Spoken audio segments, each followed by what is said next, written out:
Bonjour mes chers amis, j'espère que vous tenez la grande forme.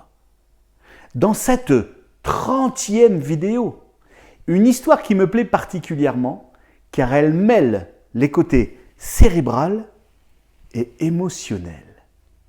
Nous allons y retrouver un mécanisme que nous avons étudié lors d'une précédente vidéo, l'aversion à la perte.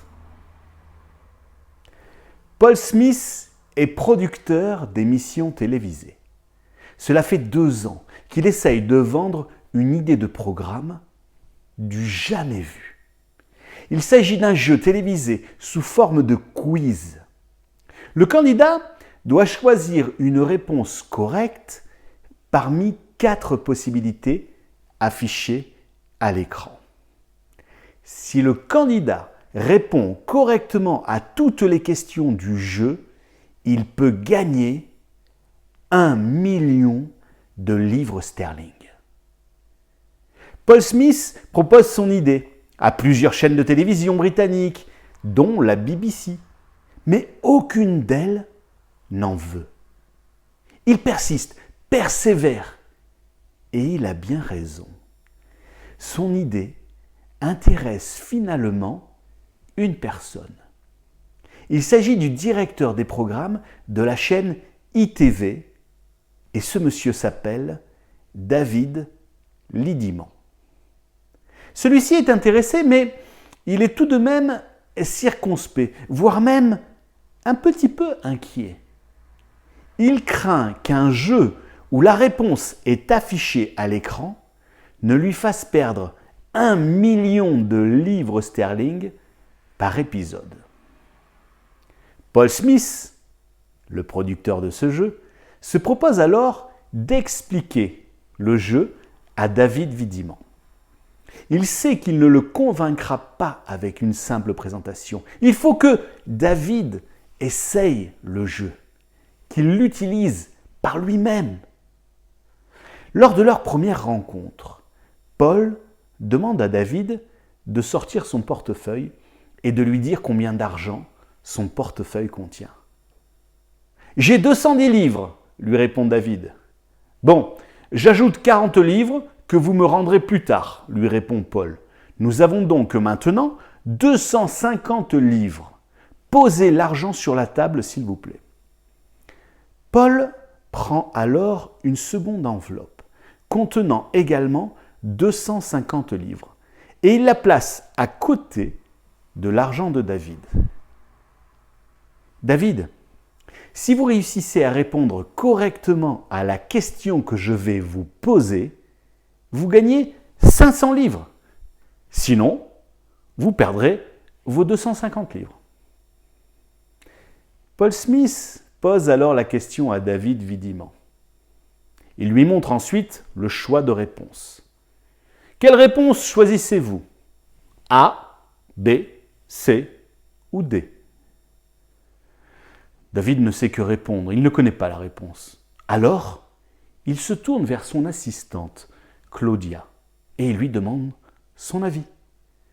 Là, lui dit Paul, vous utilisez un joker, c'est l'appel à un ami.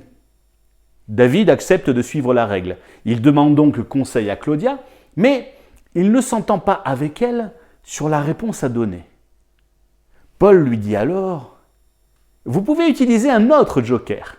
Cela s'appelle le 50-50.